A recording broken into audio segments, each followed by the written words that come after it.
Hey everyone, it's Wally and Annette with Supreme Gecko, and we have Jason Smith with us with Magic Bug Barn. I've known Jason for a while now. He's a longtime contributor to the 12 Supreme Days of Christmas, doing some fascinating things in the hobby. We're going to talk to Jason and find out exactly what's in line for Jason in the future. This is going to be fun, folks, so keep watching. Jason, thank you very much for joining us tonight. I wanted to talk to you in this kind of less formal environment for a long time. We bounce back and forth on Facebook all the time, but I really want to know who Jason Smith really is. And then we're going to dig down into your business. So could you enlighten us and the fans and the people watching with who you are? What kind of hobbies, what are your interests, sports, what keeps you busy outside of the reptile invert hobby? Well, so my name is Jason Smith. I'm with Magic Bug Barn. I am a Cubs fan. I'm a Bears fan. They got beat so bad today. They did. But other than that, like, I got into the hobby and into the business with my kids. So the magic part of this, and this is why it's spelled differently, is the magic part is one letter from everybody's name in the family. Very cool. And so that's where that came from. So that's where it has its meaning to it. So I started off with leopard geckos, and the boys were freshmen in high school, and then like a fifth grader and a seventh grader. And I was like, you know what? What better way for me to teach you like genetics and how genetics work than to start breeding leopard geckos? So then you can see as things happen what truly can work in the hobby. And as that time, you know, anybody who breeds any kind of animals, food starts to get expensive. I started my first Dubia colony, and I got really good at it. Over a 6-month period, I had a colony that maybe had like 150 females in it that ended up getting too big, and I just started selling them off, and that kind of pushed me to where I was. Started talking to some people locally, and they were like, you know what, the pet stores are so expensive, how can we buy from you? I'm like, sure. Well, my best friend from high school and his wife, they moved to South Carolina. They called me and they're like, hey, you're raising bugs, can you ship to us? I haven't done it yet, but let me learn. Started watching some videos, just learning, and I constantly am learning. That's how I found you, Wally, actually, is I was trying to learn about bioactives and isopods. And I stumbled across one of your videos. Needless to say, I started watching all kinds of videos going back in time, like picking up some of your older stuff, and just got really deep into it and just enjoyed it. So that was my journey into the beginning. And just a tip for the viewers watching this, don't go back and watch my old videos. They're just horrendously bad. They're so bad and cringy. I don't talk with good English, so don't watch them. That's fascinating. So the kids, your wife, all of your names are joined in for Magic Bug Barns. That's so cool. You started with the leopard geckos, and just like everybody else that gets into the hobby, a lot of people, I'd say, you start keeping the animals, you start keeping the feeder so that you can save a little bit of money. You can learn a little bit about, you know, their nutritional needs and how to keep your feeders, things like that. Where did you learn? I'm kind of digging deep into the hobby right now, but what were some good sources? You said that you watched maybe a couple of my videos, but what are some good sources for people? How did you learn more about like how to raise dubias, and what are good foods to feed dubias and things like that? So that's a tough journey. It's getting a little bit better. There's a gentleman out of England called Dave's Little Beasties. He is a tarantula breeder. Yep. I started watching his videos. When I got interested in doing red runners, watched his videos to figure out how to get my stuff started. I just enjoyed watching his kind of growth. There was a younger gentleman. I don't remember his name. I haven't seen him around the hobby any longer. He had a bunch of videos, and so I was just kind of like, okay. But then I also saw some things that there was another gentleman from England that I watched his stuff, and he was just like, oh, just basically feed him crisps and crackers. And I was like, man, there's just so much wrong information out there that I feel is wrong. And I was like, I didn't want to just do the minimum for them. Yes. As much as they're a feeder, they are still a living creature to me. And so I try to do the best I can. I try to treat them as well as I do my reptiles and make sure that they're getting a healthy diet that is well balanced. Exactly. And I think that you hit the nail on the head when you said that, if you want to find anything out about like raising crickets or dubias or mealworms or any of those, you can find it. You can find it on the internet. Oh, I just throw in chicken feed and or dog food and I'm fine with my dubias. I don't know why you have to go through all this, 28 ingredients. Well, there's a reason. There's a reason because all of these feeders aren't just feeding on one food. You have to have the basics, the main ingredients, but a variety of diets. And this is better than I probably, that whatever you're feeding your feeders is going right into your animals. I'm a huge believer of that. Is that some of your philosophy too?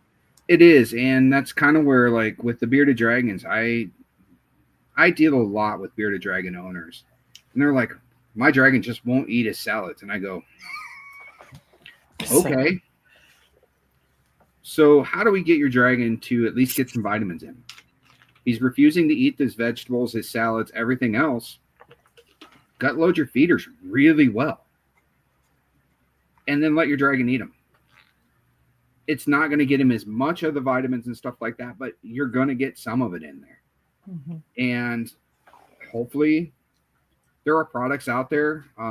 Somebody that I'm really good friends with, she has a reptile topper, and she puts that on top of her salads and has figured out how to get bearded dragons to eat their salads when they struggle. Yes. Yes. So there's all kinds of products out there, but the last thing is, it's just like fighting with a toddler. They're going to eat their chicken nuggets, and that's all they're going to eat. And you can yell, you can get mad, you can get frustrated. At the end of the day, they're eating. I give the example of me. When you, and this goes back to your point about bearded dragons won't eat their salads, their veggies. I get this question once a week, I swear. My crested gecko won't eat insects. It just wants the crested gecko diet. What should I do? My crested gecko won't eat the crested gecko diet. It just wants insects. What do I do? And I'll go back to me as an example. My gosh, if I had a plate full of Chips Ahoy cookies and a glass of milk, that's all I would eat 3 meals a day, 7 days a week. You would. Throw me broccoli. I'm not going to eat broccoli. I'm going to throw broccoli in the garbage. I'm going to give it to the dog. I'm not going to eat I'm not going to eat broccoli. And you don't. And I don't. I don't. But I tell you what, give me 3 days and I don't have that chocolate chip cookie plate in front of me and I don't have anything other than broccoli. Broccoli's looking pretty doggone good about 3 days into it, I'm telling you. So there's ways around it. So that's how I get you to eat broccoli. That's how you get me to eat broccoli. Just don't give me anything else. No more steak and potatoes and Captain Crunch cereal. Ooh. Just broccoli in the morning. That's how to make me eat broccoli. So there's ways, there's tricks, and again, we have to go back to the wild and think about what happens in nature and all. You mentioned bearded dragons, Jason. What other animals? What's in your repertoire right now for reptiles? And then we're going to talk about inverts too. Right now, what I have is crested geckos, leopard geckos, and gargoyle geckos. Nice. Yeah. Are you maintaining pairs? Are you keeping them for maybe breeding purposes in the future? I do have a couple. I have a breeding pair of cresties, and I have a breeding pair of gargoyles. I quit breeding the leopard geckos. So all the ones that I have now are currently pet only. Do the kids get into helping out? Do they get into the breeding still? How old are your kids? One's 20, one's 18, and the other one is 13 now.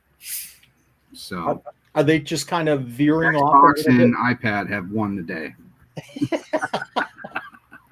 That's how it goes, though. We went through that phase with our three boys and into it, then sports and girls and out of it. Yeah. Just that quick. It is what it is. And, there was nothing that we could do about that. Nothing that I wanted to do about that. The interests change and everything. Tell me about your inverts. Now, it sounds like you got into keeping feeders because of your animals. But tell me a little bit about your feeders. Like, how many are you raising? How many tubs? And then maybe let's jump over to inverts as well. Okay. So the feeders, 2025 is going to be a much bigger year for me.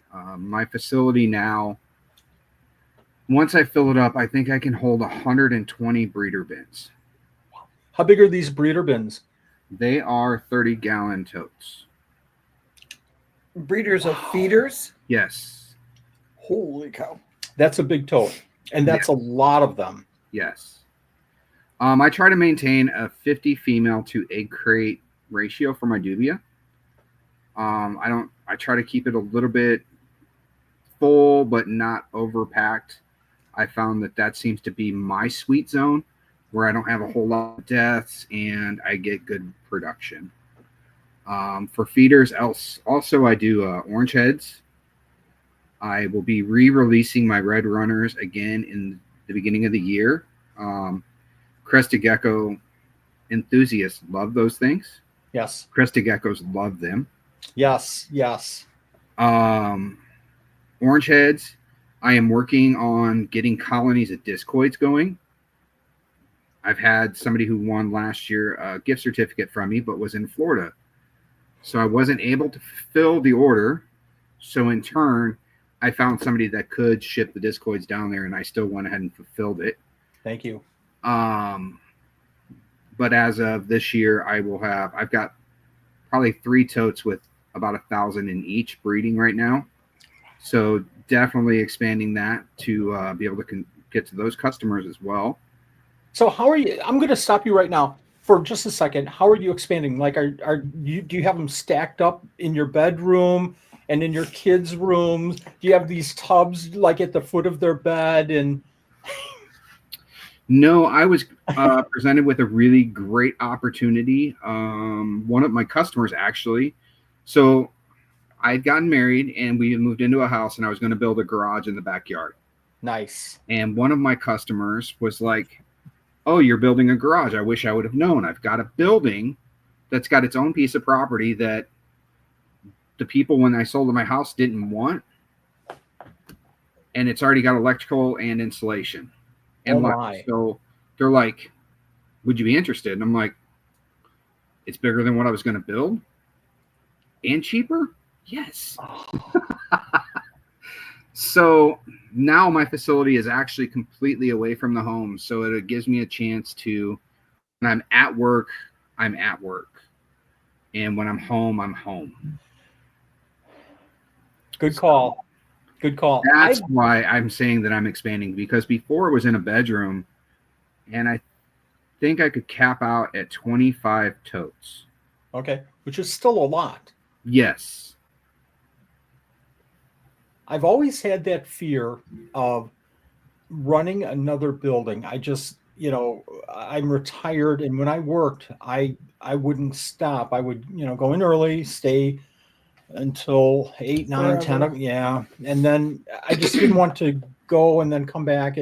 So I shouldn't say took advantage of the situation, but I would just stay forever. And my fear would be to go out there and work and just, oh my gosh, it's 11 o'clock at night. Here with our facility in our basement, I've had the opportunity to work on the computer, and then I'm tired of doing this. So I just jumped downstairs and I worked, in the facility for a couple of hours, and okay, I'm tired of doing this. I have to do some social media stuff.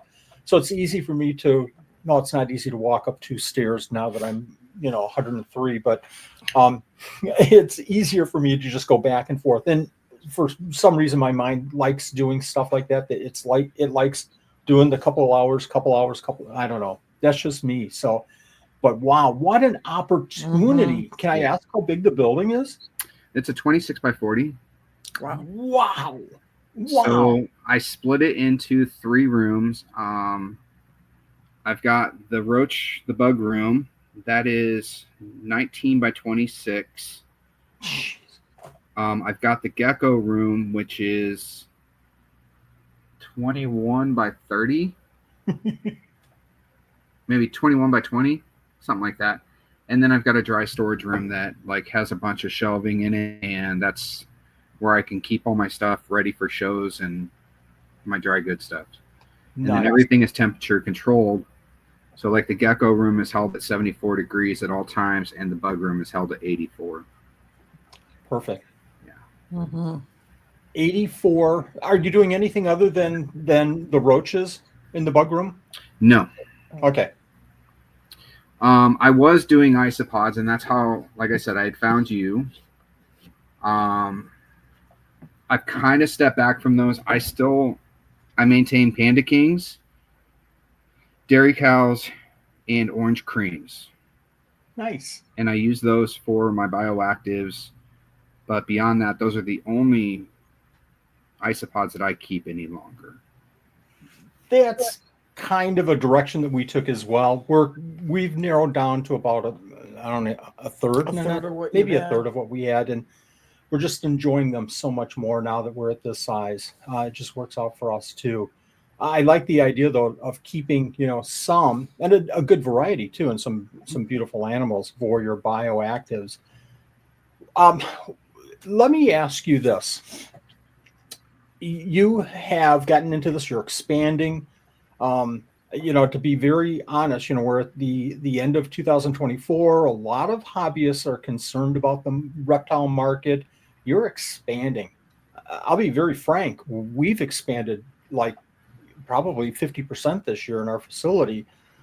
Market is the market, though. Do you have any concerns about that? How are you battling the way the market is shaping up in 2024 and probably in 2025?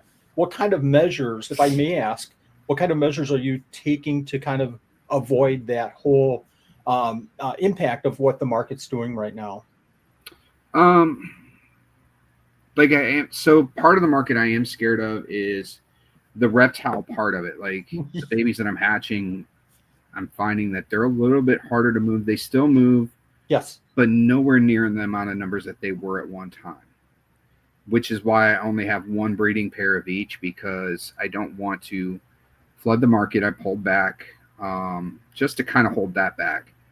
As for the feeder part of it, there's still a huge demand out there. Even though there's a certain company right now that is making it very difficult to get your name out there and advertise for people when they ask the question of where online do you order from. I've had so many of my posts taken down, and I've been blocked and limited. I don't know. So that part is becoming a struggle. One thing I am working on right now is some of my customers that have been longtime customers that are vending bearded dragons at other shows. I am working with them and sending bugs with them so that they can kind of help with that part of it as well. Yes. I love what you're saying here. I absolutely love what you're saying. So we're seeing in the reptile market, a significant decrease, with crested gecko, gargoyles, leopard geckos, everything's getting hit. I think some of the rare geckos, I'm fortunate that we are so diversified that it doesn't hit us very hard. Where, crested geckos have gone down, our rare geckos are going up, but, and that's because everybody's keeping crested geckos now because of the big boom 4 or 5 years ago. So how do you battle that? Well, you sustain those people with feeders. That's such a great business model. I just love that. So, you're talking about battling the Facebook, ban everything, that's not me. And that's hard, that is hard. But I like what you're saying about, you're pushing forward and you're doing things to keep your business up and running, and not just to keep your head above water, but to expand and to do other things that are supplemental to where we're seeing the market right now for the reptile. And that's brilliant. So hats off to you on that. For the same reason, you've been playing around, and you've been I shouldn't even say playing around for the last few years. You started playing around, and then you made it a success with other aspects of your hobby business. Can you hand me that, Nanette? That's mine. No, this one's mine. This one says Nanette. No, it doesn't. It says Nanette. It doesn't. It says I'm going to show you Nanette. that, and it says Wally. It does not say Nanette. See, it says Wally. So take a look at this, guys. And Jason, you were so kind to send 2 of these over. This is the 12 Supreme Day. Guys, take a look at that. Isn't that cool? That is so cool. That's the 12 Supreme Days of Christmas logo. Thank you very much. You're welcome. But, the point being that, it does have a pink little cap here. It is yours. So the point being that you've kind of gone another direction. You're diversifying. You're finding different avenues. Tell us about the Tumblr part of the business. Tell us about some of the other ventures that you're getting into with your other stuff. I'll say stuff. Will do. And I actually have a couple of examples here. Yeah. So the tumblers, if you come and see me at any of my shows, you'll see the way that I set my tables up. And I joke about it, and I call, because I always do at least 2 tables. And I call one the scary side and one the non-scary side. Because there's, even at reptile shows, the amount of people that when they see roaches will like veer away and run. Yes. Run. Yes. Or give you that look like, oh, you're one of those people. Oh, yes. And so, like, I try to ease their pain. And, like, I've had so many conversations with people. And I love those conversations. I'm like, why are you scared of them? Well, I like crickets. Well, why? Why? What's better? Crickets. Would you want to eat the same meal every single day? Let's take a look at this thing. Take a small or medium dubia out. They look like a little roly-poly. So then they start to go, oh, those aren't so bad. I'm like, yeah, stay away from the adults. Those will scare you. I get that. But the small ones are not so bad. But no, so one of the things that I did is I've diversified into a couple of different avenues. I make the tumblers like you just showed everybody. I love those. And I have some really cool designs. Mm-hmm. Yes. Which I had some with me right now. But I also invested into a laser engraver that at the table I will customize coasters right there. And I can make your own coaster for you. So to like give you an idea on a few of them here, I'll throw a couple up here. I've got this tarantula. Where's my camera? There we go. The tarantula one. Are you kidding? Wow. And that's on cork. Wow. I've got this axolotl design. That's cool. A cute little bearded dragon. Oh my gosh. And now, like, you have a lot of fantasy people that like D&D and that kind of stuff. So one of the things, like, I've got this bearded dragon as a warrior. And then I can do stone. So I've got a bearded dragon as a fire mage. Really? And then I can put names on them, whatever anybody wants. Is it a machine, or how long does it take you to do them? So like this one right here will take about 12 to 15 minutes to do. And it's got really great detail. I'm sorry I'm not getting great lighting on that. But just even fun ones. Like this one is actually for one of the 12 Supreme Day of Christmas winners. They're getting this one. Oh, that is super cool. A leopard gecko as Godzilla. Yes. Very, very cool. So now I do that, and that's one of the offerings that I have. That's why I tell people is go to my Facebook business page on there, you will see that I've got the coasters, and in the comments there, I've got like 20 different photos of a bunch of different things that I can create for you. And if you don't like any of those, we can work on making something else for you that will work. Outstanding. And folks, just real quick, I'm going to throw the link to Magic Bug Barn, obviously, in this for this video in the description. Jason, if you don't mind, send me it when you get time. Send me some pictures, and I'm going to throw them on top of this this video as well, so people can see some more examples. Those are super cool. Very cool. And then, so one of the things that I've discovered in the past few years is we work really hard. And I started taking vacations and enjoying my time away. Well, one of the problems when you run a business, especially insects, not a lot of people want to come in and take care of your bugs. Yes. And you feel awkward. You feel, at least we do. It's like, you know, here's my expensive geckos. If you could just take care of these 20 tanks, I don't want to make you work so hard to take care of all the rest of them. And especially don't, I'm not going to ask you to go feed the bugs. That's kind of icky. And I would feel embarrassed asking you to do something like that. And so when I would leave, I would kind of set them up as best as I could. But when I'm gone for 8 to 10 days, I knew that there were deaths, and deaths were happening, and I didn't like it, and it bothered me. So I was like, okay, how can I make this not happen anymore? And so while you and I've had many conversations, you know that my brain is constantly working. I'm trying to come up with different ideas, visualize things. And so I created the Magic Wick. What this is it screws onto a bottle. And this is a nice 1 liter bottle. A 1 liter bottle? Where would one find a 1 liter bottle? I ordered these online, actually, where you've got one in your hand right there. And it would work perfectly for that. And so if you're not using full egg crates and you only have a small little piece of egg crate that you want, you can always put it on a smaller bottle. Oh. This little bottle right here is 10 ounces. It fits right on there. Not a problem at all. And it screws on. Comes out. You stick it right down in there. And it screws right on. So is that... Okay, I have to have you answer some questions now. Okay.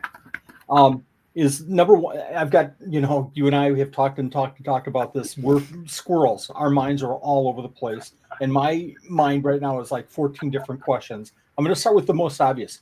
And I think you said this, but I just want to reconfirm my understanding. So that piece will screw onto a standard size bottle mouth, right? Yep.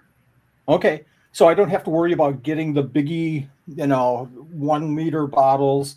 I can get a smaller one if I have a small colony, and that would work on a small, I don't know, 8, 10 ounce He bottle. just said 10 ounce. Okay. Yes. Okay. I have an 8 ounce bottle. So just screw it on. Can you show it one more time, if you don't mind? It's right here.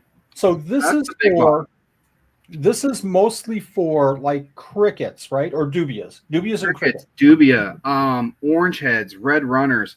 And I put a lot of rope in there. So as this part right here, this is where they will drink from. Okay, now I'm getting my answer. So what happens is you put this in between some egg crates. I actually have some right here. Two-handed to screw it on is probably better. So what I do is I put it in between egg crates, just like that. And so it pins it there so the bottle can't move, but everything can climb right up here. And that's why you see these 2 little lips right here. This was added on to make sure that it was the width of the bottle so that when the egg crates are there, it would actually, they could walk up to it really nicely. Yeah, that's better. That'll be better. I'm just thinking through this whole process. It seems like too easy. So why do you have so much rope in there? Because they are insects. They will use it over the course of time, and this will eventually get dirty. Why I do so much extra rope is because once this is dirty, you can actually pull this up, find the dirty spot, cut it, and you can reset it back down into the lip. And that's all you need. Your water stays clean. None of the bugs, none of the cleaner beetles, worms, anything else get down in here. So you always have a fresh, clean water supply for your insects. And it's very visual. I mean, you're not checking it every day, every week. You might be checking it I'm guessing every couple of weeks or so. It's getting low. I better check it. Or I better fill it. I check mine every other day. Do you really? With larger colonies, they will actually drink almost a full bottle of water in 2 days. Okay. Really? I'm gonna stop you right there. Are you serious? Because I just said every 2 weeks, and you just blew my mind that they're drinking a whole bottle every couple of days. Yes. What does that, audience, you can tell me, what does that say about Wally's understanding of these things? It's way underrated that I'm not giving them enough moisture. If you don't give them enough moisture, it affects their wing. I'm assuming their wing growth and all kinds of other issues, right? It does. And I actually had a really cool, I sent a video to a buddy of mine who tested these for me. I had taken about 1,000 larges and put them into a tote with a Magic Wick. 2 months later, I went in and removed all the egg crates. You've raised dubia for a long time. Yep. How many dead bodies do you think I found in that tote? Lots, I'm guessing.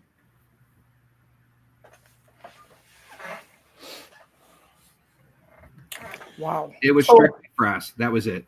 I've been focusing, my feeders, I focus a lot on my mealworms. Dubias are dubias. You don't have to worry about them. They just grow and they reproduce, and you collect some and they do okay. But mealworms, I am laser focused on some of the problems that, going from a mealworm to a pupa, they don't have enough moisture.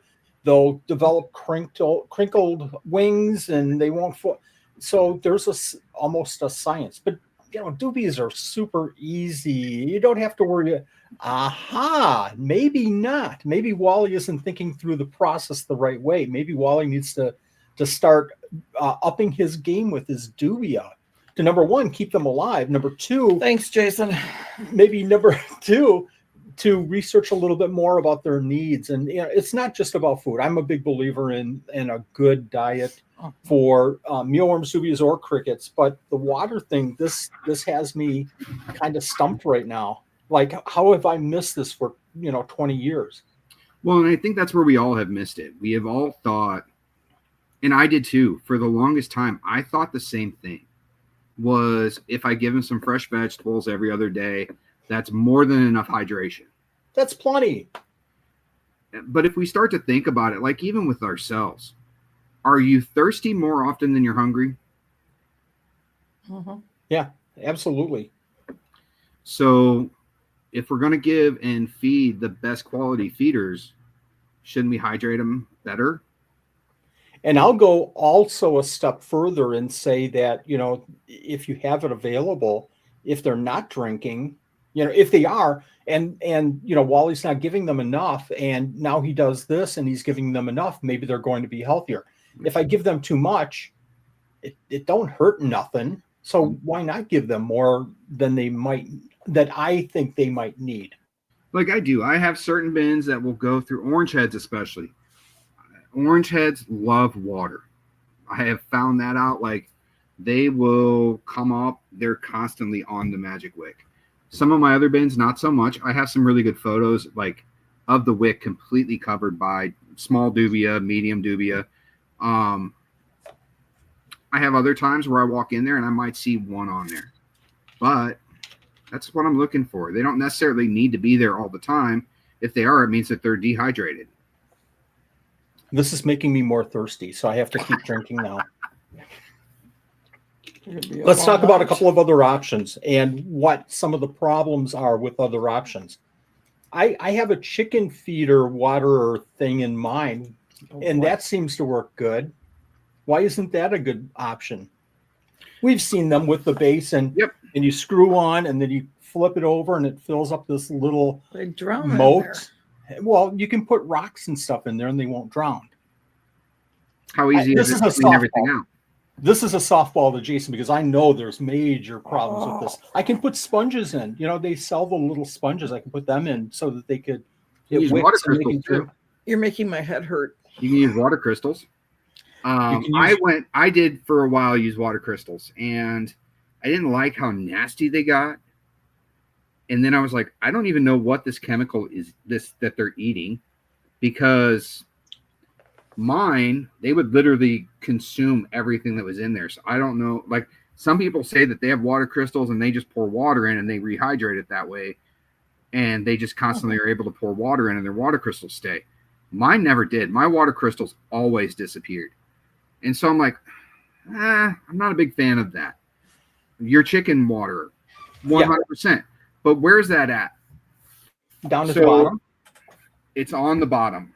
And the one thing that if you do your research, pretty much 90% of the people online will tell you, take your egg crates and stand them up. Don't leave them flat. Never. Why do you not leave them flat? It's because the frass will build up, it gets nasty, and then when you pick it up, you're dumping stuff everywhere. Yes. Well, it's the same thing with the chicken water. It's on the ground, and the dead bodies, the shells, the frass, everything else is going to just build up, and it's going to get nasty. Is there one thing with mine that there is a problem? Possibly. That's why I say pin it between egg crates. If it tips over and you ignore it, it will leak a little bit, but only to the point where the water can get to that center hole that's right here. And so what I just kind of suggest, there's a little hole right there where the string comes through. I just suggest that when you put it in there and you set it up, just check that it's there. It's easy enough.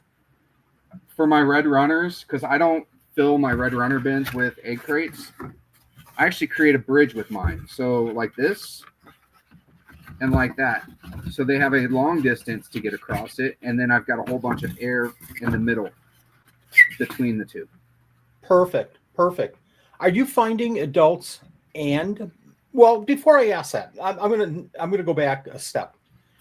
The crystals, I've gone back and forth with this 400 times. Crystals are good. Crystals are bad. Crystals are good.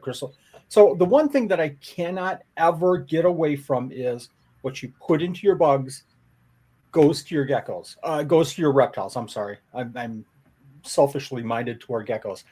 What you put into your bugs goes to your animals.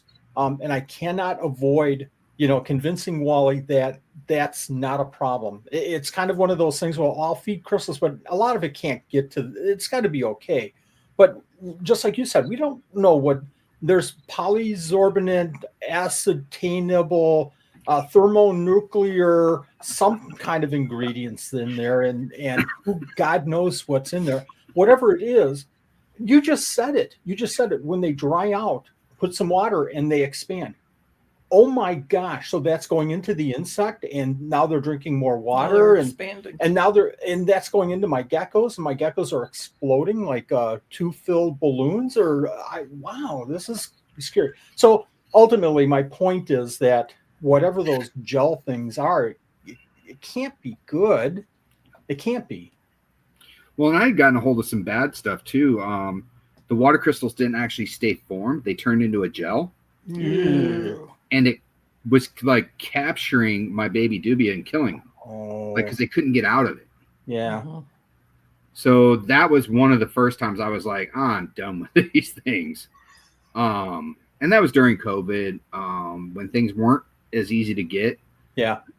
So I know a lot of businesses were kind of changing what they were sending out, their products. So, yeah. Sending out whatever they could get at the moment. They could make. I was going to ask, and I'll go back to it now, but do adults and babies find their way up to? I know that babies are on the egg cartons, but a lot of times they're going to be down.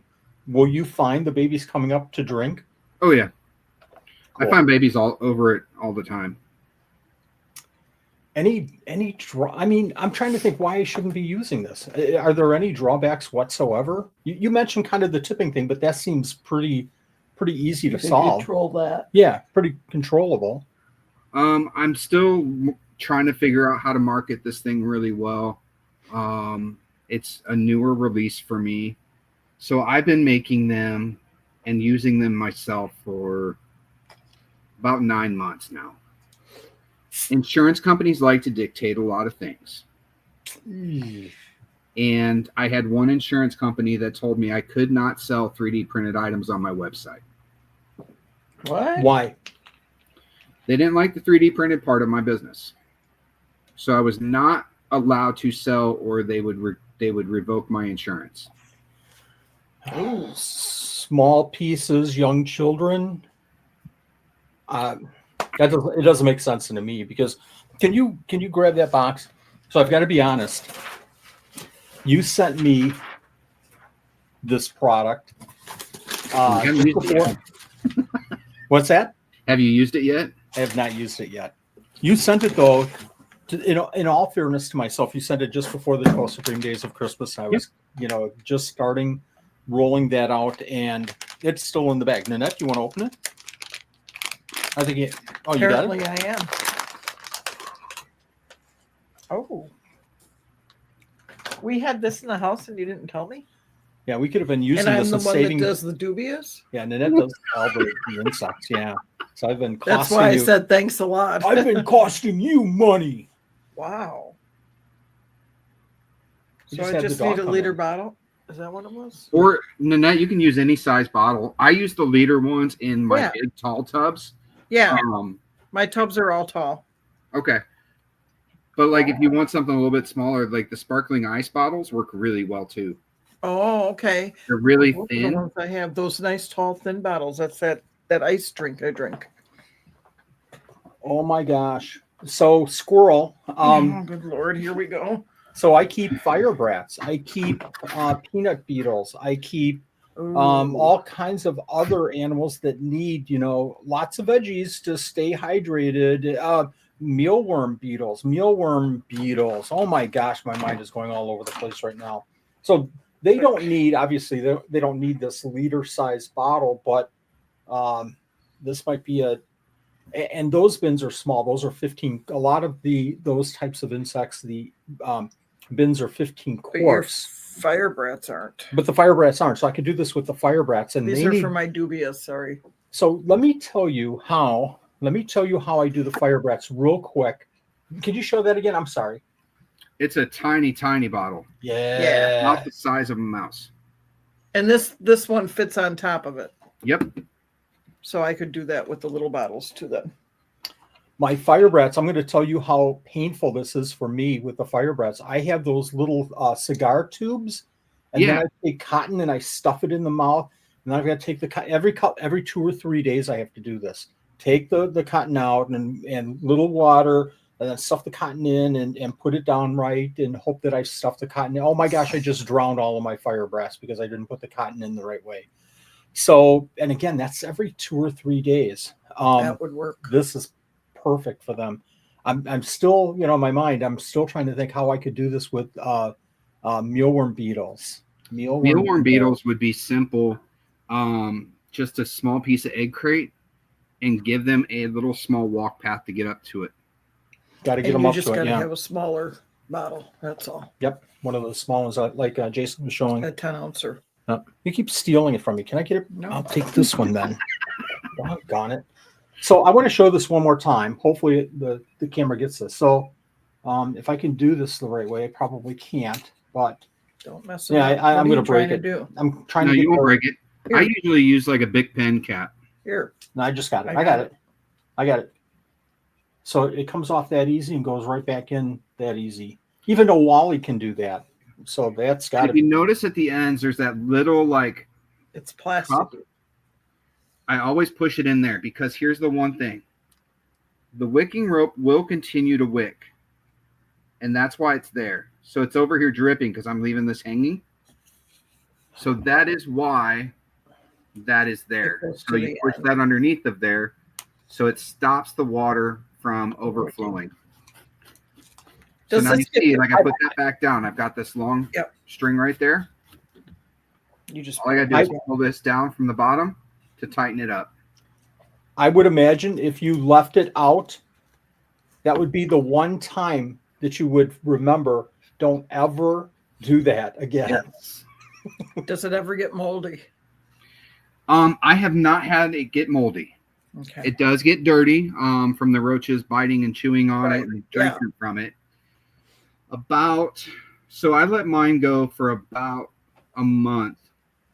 And then it looks kind of nasty. Actually, give me one moment. Yeah, I'll run and go find one really quick. yeah, very cool. And again, folks, this is so easy. I like how it's built. It's not super heavy. It's not overproduced. It's very kind of simple in design as far as functionality. And I'll let you look at this again.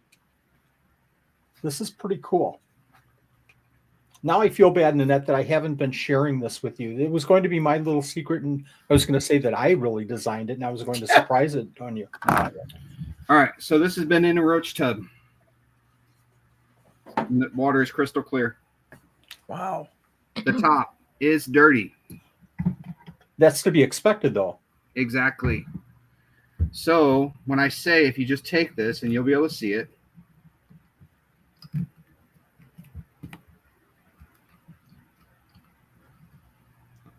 So you can see it's dirty. Yeah. So what I do is I just pull this up,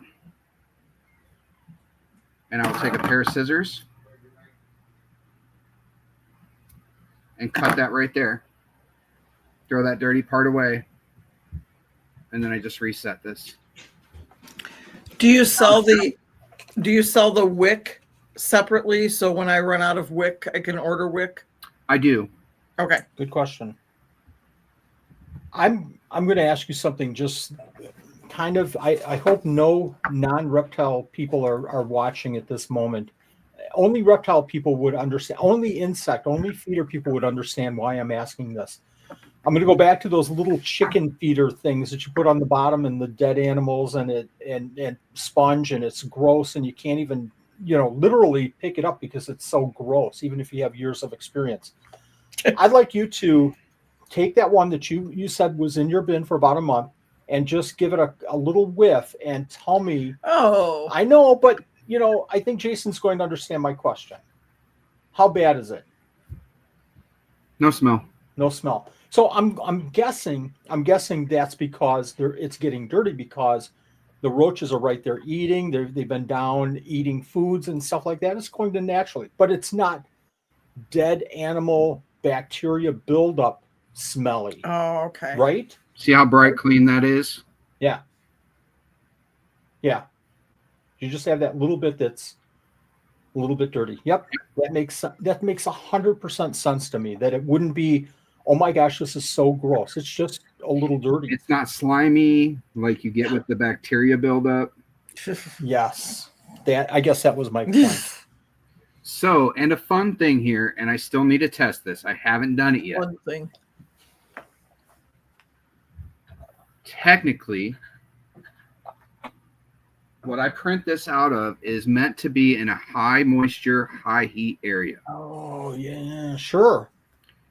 I should be able to take this and boil it to sanitize it.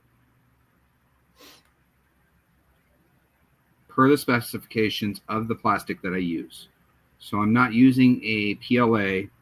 I'm using a better quality plastic that is harder and more heat resistant. The name is escaping me now, but there's a number of good reptile sanitation liquids. You mix like one, I don't even know what it is, 5%. Anybody that's watching this, put it in the comments. I can't remember the names, but I'm sure you could use that as well. Put it in a little bucket and with the disinfectant, and I'm sure that would work just fine too. Wow,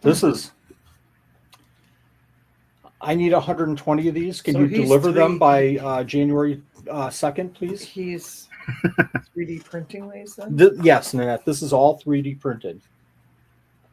Yep. Very interesting. Very interesting. Wow. What was the big deciding factor for you to go, what I'm doing right now doesn't work? I need to find something different.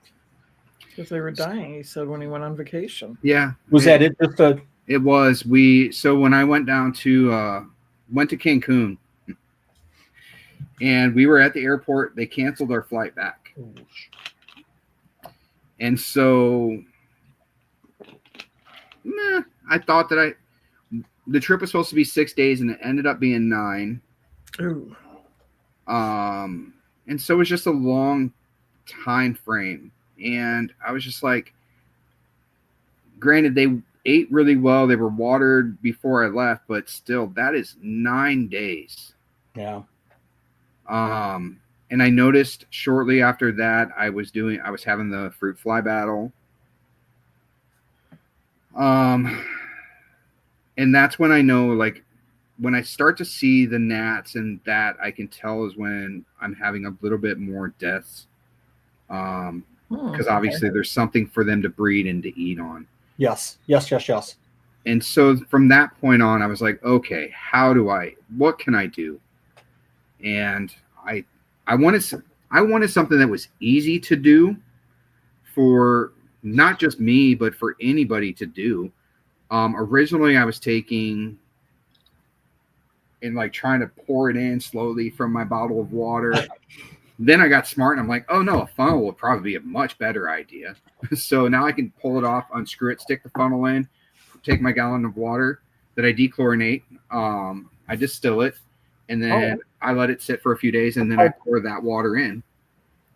And I was able to go through and water 25 bins. I think it took me like 10 minutes. And you know how it is. Anything that we can do that is going to be better for animals, but it's going to take a lot less time, is beneficial for everybody. Mm-hmm. If you're working with 25, if you're working with 5, if you're working with 1, I'm going to tell you folks right now, you need to watch your so this is me talking from 5 or 6 years ago when I retired. I was all about process control and process improvement, lean processes. So my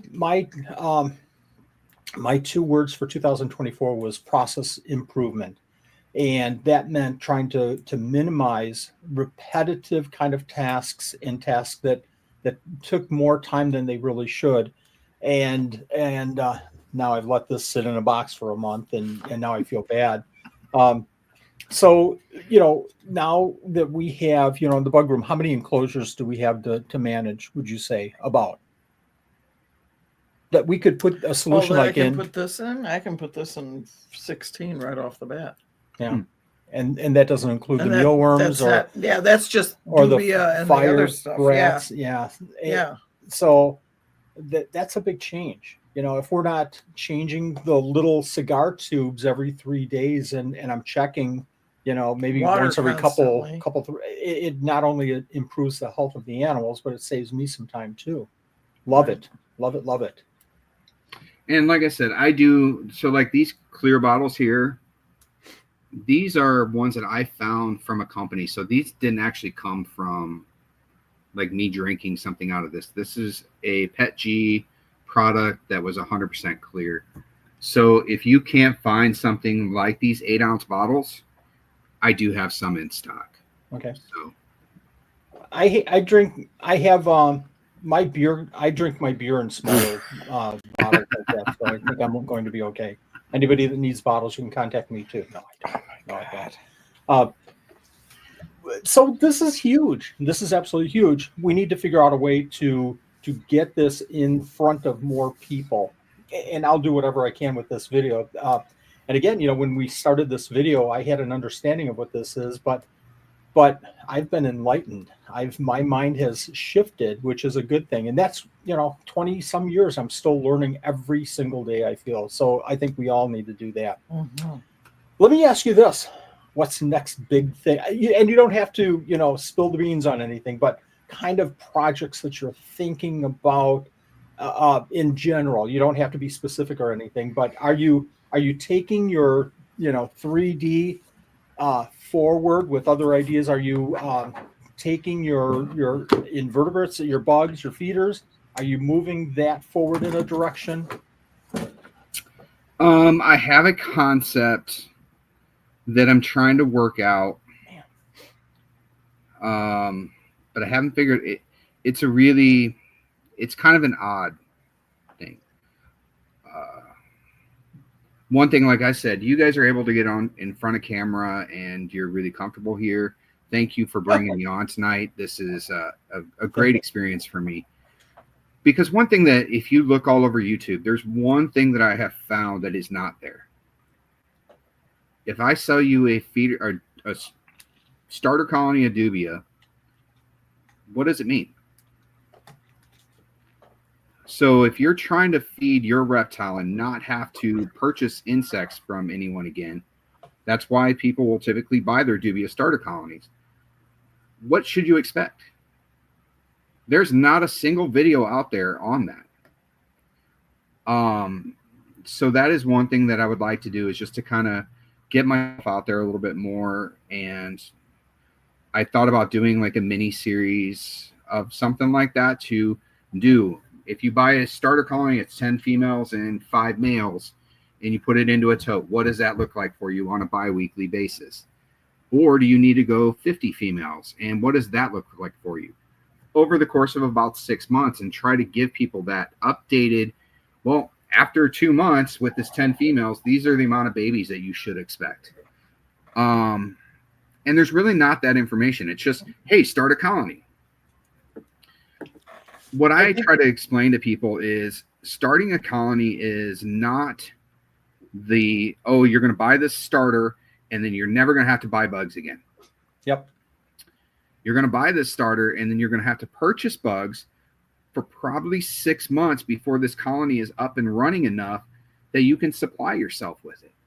Right. And we don't, as a salesman, I'm probably shooting myself in the foot when I tell somebody that, because then they kind of get discouraged, because somebody else they go to, they're like, no, you just buy the starter colony, you're taking off. And I'm like, I like to be honest with people. Yep. Whether you like the truth of it or not, I don't want to mislead you. So one of the feedbacks I've had, because people have asked me about how the Magic Wick has worked, and I've sent some photos of like small and mediums and everything else using it at one time. And one of the feedbacks I got back was that was very misleading, because in their colony, they don't see that many on their Magic Wick at any point. And I'm like, well, I understand where you're coming from. My colony has 5,000 bugs in it. Right. So there's a few more there that are going to get a drink. It's easier for me to catch it. Plus, I've got many, many bins that it took me a week and a half to get photos like that, because I've got to walk in there and I've got to not have them just scurry off. So I try to be really careful on that, because that one kind of hit me. I was like, well, I wasn't trying to mislead you. I wasn't trying to tell you something that wasn't true. I was just showing you that all sizes can use it. Yep. It's hard. It's hard. It only takes, if you're a creator of anything, it only takes one person to say, well, this sucks. This isn't working. Doesn't work like you said it would go.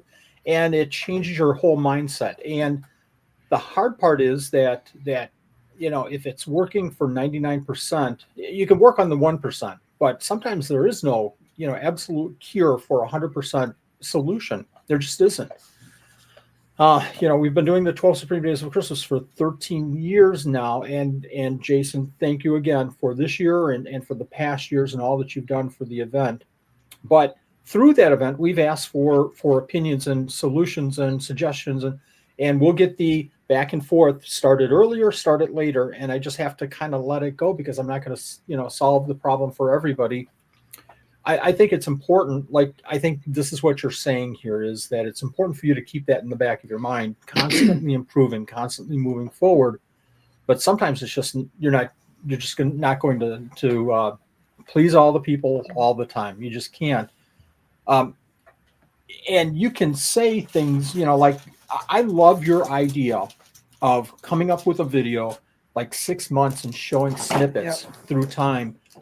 As far as a one video kind of solution to here's what you could expect. If you start right now, then in 6 months you should, but show the progression and show the stages and show, this is a month later and we have, 200 babies. And then to tag onto there. Now, in our main introduction video, we showed the process, but let me talk more about food. Okay, in the main video introduction, we talked about how to keep these and what you can expect. But let me talk more about water, and though that one big one, over 6 months, and then smaller ones talking about specifics. Mm-hmm. I love that. And you're right. Nobody does that. Nobody has done that because it takes work and it takes time. Well, and I do things a lot differently too. Is like, so you guys have been to many reptile shows. Yes. When you go to a table and somebody is vending dubia, how are they on the table? They're in this little plastic cup with like a couple of egg cartons and just crammed about 3,000 in a 6-inch deli cup. Okay. So I actually bring totes with me. Oh. And I will sit there and have a conversation with you as I am sorting your bugs out. And then you can actually go through, and I've had little kids come up and they'll hold like bugs and stuff like that. Somebody had a sugar glider and they kind of did the whole like freaked out thing. I'm like, no, they're okay. And I'm like, did you know that these guys really like these bugs? And she goes, no, they don't. And it was up on her shoulder. And I'm like, do you mind if I feed him one? She goes, no, go ahead. And I put it on my finger and it was down by her wrist. And her sugar glider saw that and came running down, grabbed it, and started eating it right there. Oh my God. She goes, how did you know? And I go, I used to have these. I love these things. They're so much fun. But they love their insects. And she goes, I never even knew that. And I go, yeah. Oh no. But it's one of those things that, like, I don't want to just be at a show and be like, here, you can pick up the cup and you can go. I want to be able to have a conversation. And as I'm sorting it out and I'm asking you, like, what size are you looking for? And so I kind of open stuff up and I'm like, you got a baby bearded dragon. This size looks really good. Is this what you want? I was in the restaurant industry for a very long time. I've actually trained as a professional chef. I've got a culinary arts background. I worked the front of the house as a professional server for many years, and presentation is everything. Yes. And so if I'm at a show, I want to present and I want to have that conversation back and forth. Does it hurt me sometimes? Maybe, because it does get a little bit busy and it is harder to maintain helping 20 people if you're doing everything each individual person, but it's all right. I'm proud of what I do and I'm proud of what I raise. So I want people to know that it's not just, I'm not just trying to make money off of it. This is what I love to do. I think that's where you and I get along so well, is I think that we have kind of similar visions as far as, doing things long-term rather than short-term. You're helping people so that next show they might come back to you and say, hey, you helped me. I bought bugs from so-and-so or somewhere and they weren't the right size, but I bought them before that from you and you gave me the right size. I want to get some more bugs from you. Long-term, return customers, educated customers.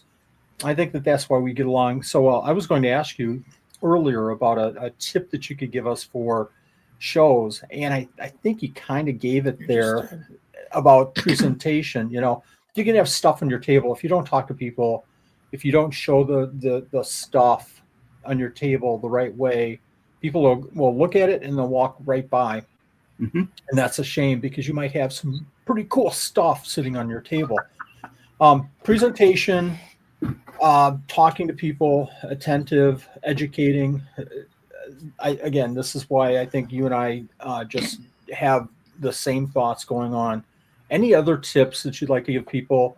I wanted, as far as a focus on reptile shows, any other tips that you can think of offhand that you would give somebody to say, hey, don't forget about doing this when you're doing a show. This will change the way you do shows and maybe, give people more interest in buying something from you, or just at least, having them stay at your table a little bit longer. So So one thing I've always done prior to going to any reptile show and vending, I always like to go as a consumer first. So as a customer to see like how are the vendors acting? Are they attentive to the customers that are walking through? Because if you go to a show and people are sitting down at their table the entire time, or they've got in front of their face, the problem is that you're going to get those people who only came there to see it and may not come back because nobody really talked to them. Yes. I feel that as a vendor, each and every one of us are those ambassadors for the hobby. And our main concern isn't the people who've been in the hobby for years. Our main concerns are the new ones getting their first animal that are going to be super excited about what they just got or what they're looking for. And just sharing that passion and being like, because we all know that once that bug bites you, more than likely you won't be with just one. Absolutely. But there's so many kids that they're curious, and kids are amazing. Yes. They come up to the table and mom and dad are kind of scared of the bugs, but the kid is like interested, and it's like, hey, you want to hold a bug? Let's do it. And then mom and dad kind of get interested. They're like, oh, so she's not afraid or he's not afraid of it. No, they're not bad. Yes. So I think that's one of our biggest things is like when somebody is at your table or you see somebody approaching your table, just stand up, be welcome, be open to them and say hi. Because so many times that you will just randomly say hi to somebody, because a lot of times, and I'm sure you guys see this too, you'll see somebody like do the glance over at your table and they'll just keep walking. Yes. Yes. If you can stop them by saying hi and get them to come in and talk to you, you may break a lot of their fears and you may help them get the information that they're looking for. And there's 100 different ways to do that. And it can be, treat them just like not your best friend, but a friend that you met, a couple of days ago. Treat them just like a friend that you met a couple of days ago. So when they're walking by your table and they have something in their hand, just say something like, hey, enjoying the show? I see you got something. I'm kind of curious. What did you buy? If you don't mind me asking, just start that conversation up. And all of a sudden they're looking at your animals. And I'm not trying to say that as a business person. I'm just saying that opens the door for you to talk about the passion that you have for your animals on your table. Yeah. Well, another thing is like a lot of times as vendors, we get frustrated when somebody asks questions, and they don't buy anything. But I can't tell you how many times I've been that person. Yes. I try to control myself from impulse purchases because if I want to pay whatever it is for something, I want to know that I truly want it. Right. And so a lot of times I will go and talk to a vendor and I will look over the animal numerous times. And a lot of times I'll even leave that show and then I'll message the vendor afterwards and be like, hey, this one that I was looking at, I really want that animal. Can you please bring it back to the next show and I will pick it up from you? If you want to deposit on it, no problem.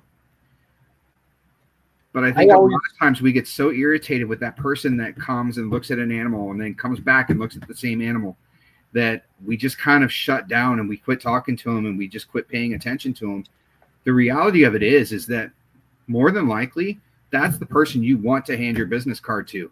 Yes. Yes. And you're like, hey, do you want me to write that the animal's number down so that we know exactly which one it is? Yes. Yes. Exactly. Do you want me to open the lid so you can take a picture of this? And don't forget to take a picture of the ID as well. So when somebody messages me after a show and says, hey, I was really looking at this animal, the red one. The red one. I was looking at your red crested gecko. Well, we had 48 on the table. just It was so a female. when they message me and say I'm really interested in that animal, I reply back as quick as I can. You should have bought it at the show, doggone it.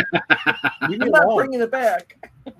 Price just went up an extra $100. No, It's a good you want me cost, to yeah. feed it for a month? You never, and like you're saying, you never know when that customer now has purchased 2 or 3 or 4 from you. You never know. You really don't know. So treat everybody just like, you met them a couple of days ago and had an hour-long conversation. They're maybe not your best friend, but they're a good friend. So good points. Good points. We're running kind of late here, Jason. I don't want to keep you all day. Any Right. other day, night? I don't know when everybody's watching this. I don't want to keep you all Sorry. for much longer. Any other points that you'd like to make about Magic Bug Barn that I have missed asking you? At Magic Bug Barn, I do a lot of different things. And if I don't have the knowledge, usually I will try to find the right person to send you to. I do try to communicate and network as much as I possibly can to find the people that I trust to get the answers that I don't have. Am I knowledgeable about what I do? I am, but am I the expert on it? By far, no, I'm not. And I'm willing to admit that. I do try to learn every single day, and I try to get better at everything. But as for everybody with the 12 Supreme Days of Christmas, it has been an honor to be a donor. It will continue to be as long as I'm welcome to be a donor. I know that a lot of people see the Magic Bug Barn. We are so much more than that. Yes. But the magic part is it's a family thing for me. And I do have, you can actually find it on the website or on Facebook. I do have Magic Geckos. I don't ever update it. I just kind of took everything and put it under the Magic Bug Barn because it was easier to manage one than it is to manage numerous different entities. But I love to do different things and I love to make people happy. So that's the one thing is please enjoy it. And if you don't need feeders, but you want something else that's reptile themed, definitely check out the Facebook page for my business. I've got the coasters posted up there. I've got the Magic Wick posted up there. I need to post up a bunch of my tumblers. Those kind of get, right now I've got a local business that over the Christmas season has asked me to bring everything in. So I don't have anything on hand right now. Wow. So that was a lot of fun. And yesterday I did an event. They brought Santa in and I made little Christmas tree ornaments for all the kids. Oh, how awesome. And so we had the kids color their Christmas tree ornaments and then I laser engraved their names into each of them. Oh, fun. We didn't charge for it. It was just a community event. It was just a great thing. And I didn't want to charge for it because I was like, I don't want a kid to not be able to have something because money is an issue. Never. No. Yep. We're blessed and I like to pass it on. As I don't even know what to 100 points going through my mind right now. As far as the 12 Supreme Days of Christmas, you're always welcome. You have the mindset that we try to maintain with the 12 Supreme Days of Christmas in that it's a giving event and we try to promote the donors as much as possible, but this is for the hobby. This is for the kids. And then from my standpoint, this is trying to promote as much as I can good people doing good things in the hobby and trying to advertise the donors as much as we possibly can. And not that I would do any shameless plugs at all, for the 12 Supreme Days of Christmas, because that's just not my style. We try to be upfront as much as we possibly can. But in seriousness, thank you very much for all that you've done for the event. We're honored that you've been a part of the event and hope that you do continue. From what you were saying, Facebook and everything, one point that I want to leave everybody with is that Jason said that he's an open mind, but he's also an open book, like he said, and he'll tell you when he doesn't know, but he'll find the answer. I strongly suggest that if you have questions, viewers, go to Jason and ask him. Ask him about his products. Ask him about the animals. Ask him, I'm struggling with babies. I don't seem to get as many baby dubia, a red run, whatever the question is. Ask him. Not to take 100% of your time all the time with 1,000 questions tomorrow, but ask Jason, because he is an open book, and he'll let you know. So when I say that I'm not the expert, funny story is I created the Magic Wick, and I didn't even think about putting it in my red runners. One of my testers did it, and she messaged me and she goes, "You said that you've been struggling with your red runners," and I go, "Yeah, I have been." She goes, "Do you have a Magic Wick in there?" I go, "No." She goes, "My colony jumped 3 times in 3 months." Wow. I'm scared to put this in our colonies. I'm like, "Are you serious?" She goes, "Yeah." She goes, "My colonies exploded after I put it in there." And that is where I learned to put the Magic Wicks into my red runners. I'm thinking now of those TikTok ads, where it's the TikTok store and somebody will come on, "Don't go out and buy this because I bought it and now I can't stop doing it. Don't go out and buy this because you'll have so many dubias you won't know what to do with them. They'll be coming out of your ears, or you'll have so many." That wouldn't be a bad problem for me to have. There you go. Excellent idea. And again, give us one more time. Where can we find this and other products from the Majik Bug Barn? You can go to magicbugbarn.com is the website.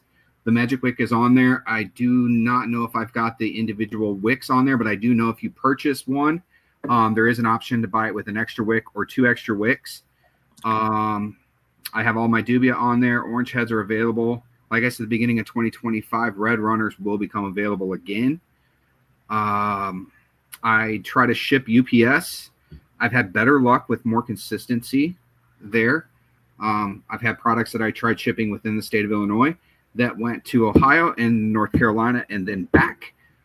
So I decided that I would try to find another route around that, and I've had much better consistency with UPS. So if you would love to place an order with me, I would greatly appreciate it. We are a small business. It is honestly, it's just me running everything.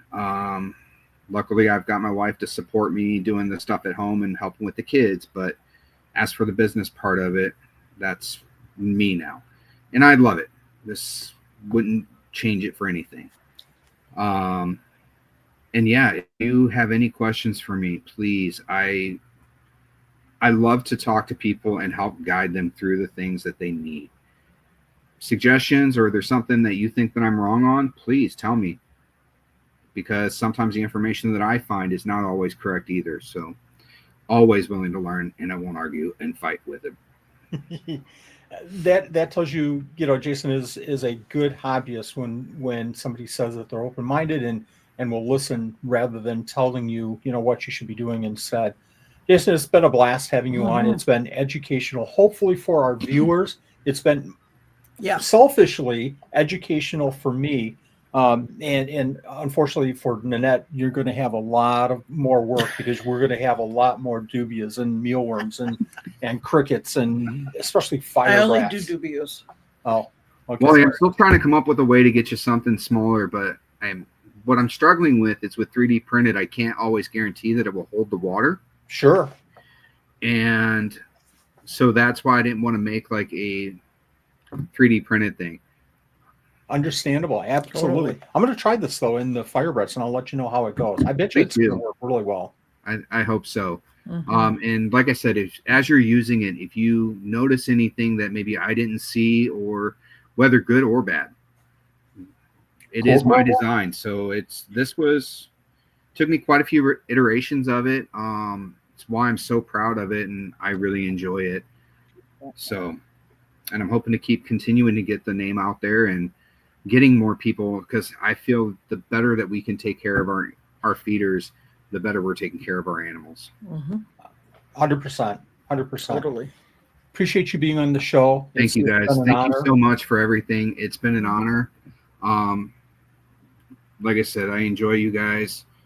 You guys make me laugh. And especially when Nanette just covers her eyes and shakes her head when you're making comments over there, Wally. Just every 5 minutes. 40 years, babe. 40 years. 40. Has it been that long? Holy cow, it seems like 10 glorious, wonderful years to me. I don't know. It's been our pleasure entirely, Jason. Again, Magic Bug Barn. The links are in the description of this video. Viewers, go out there right now and check it out. Thank you for joining us. We'll see you next video. And cut. Right, now we can chat. Take the time. And I'm not going to keep Stop you here. recording. Stop recording. Good point. Good point. Thank you.